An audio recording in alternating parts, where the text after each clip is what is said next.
बताइए 234 सीटें हैं तमिलनाडु में विधानसभा की, और यहां पर स्टालिन काफी मजबूती के साथ अपनी सरकार को चलाते हैं, लेकिन इस बार मुश्किलें आएंगी उनके सामने। ऐसा लग रहा है मुश्किलें आएंगी। ओपिनियन पोल ये बता रहा है कि डीएमके को 104 से 114 सीटें मिलने का अनुमान है, जबकि एनडीए को बढ़त है। 114 से 127 सीटें एनडीए को मिल सकती हैं, यानी इस राज्य में उलटफेर हो सकता है। इस राज्य में एनडीए की सरकार बन सकती है, अनुमान ऐसा बता रहा है। जबकि आप एक्टर विजय की बात करें, बड़ी चर्चा इनकी हो रही है, बड़ी इनकी पॉपुलैरिटी की चर्चा हो रही है। और तमिलनाडु का इतिहास ही रहा है कि जब जब कोई सितारा मैदान पर उतरता है तो जनता का भरपूर प्यार मिलता है। तो 6 से 12 सीटें मिल सकती हैं एक्टर विजय को, अन्य के खाते में 1 से 6 सीटें जा सकती हैं। अब आइए वोट शेयर भी आपके सामने रखते हैं, जिससे आपको पता चलेगा कि कौन सी पार्टी कितनी मजबूती के साथ लड़ रही है। तो डीएमके का वोट शेयर 37 से 38% रह सकता है, और एनडीए का वोट शेयर 39 से 40% रह सकता है, यानी कांटे की टक्कर यहां पर भी है, लेकिन एज एनडीए को मिलता हुआ नजर आ रहा है।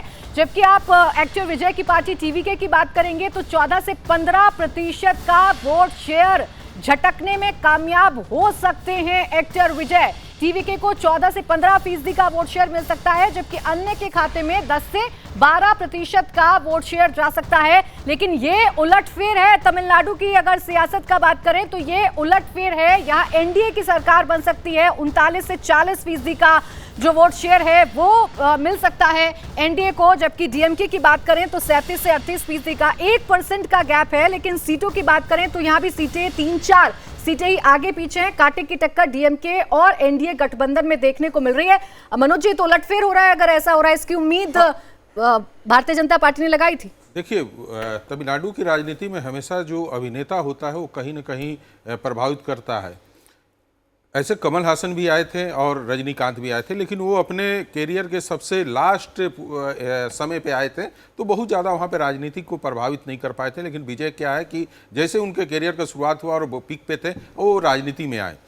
दूसरी बात है कि तमिलनाडु की पॉलिटिक्स में यहाँ पे मुस्लिम पॉलिटिक्स तो है नहीं, यहाँ तो क्रिश्चियन पॉलिटिक्स में है। और स्टालिन और विजय दोनों उसी क्रिश्चियन कम्युनिटी से आते हैं, जो कि विजय उनके क्रिश्चियन कम्युनिटी का जो यंगेस्ट वोटर थे उसको खींचते हुए पूरे हम लोगों के डेटा में दिख रहे हैं। तो ऐसे स्थिति में कहीं ना कहीं उनके वोटों का नुकसान हो रहा है, और यही कारण है कि वहाँ पे जो है AIADMK आगे बढ़ता हुआ। लेकिन एक प्रॉब्लम यहाँ पे आ रही है AIADMK को लेकर कि उसके अंदर भी, पार्टी के अंदर कुछ नेताओं का बिखराव दिख रहा है, और वो अपने आप को संगठित नहीं कर पा रहे थे, अभी भी नहीं कर पा रहे हैं। यदि इस बिखराव में और कोई बड़ा बिखराव होता है तो हो सकता है कि डीएमके आ जाए सत्ता में।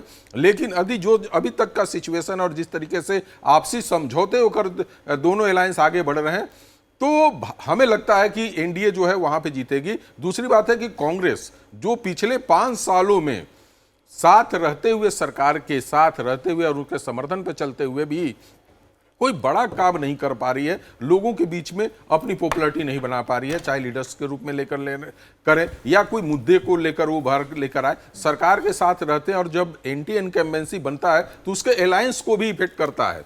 तो ये मेरा मानना है कि ये कांग्रेस को भी नुकसान करेगा, जो स्टालिन को लेकर एंटी इनकम्बेंसी बना। तो यही कारण है कि इस बार मुझे लगता है कि वहां पे एनडीए की सरकार अपनी बनेगी।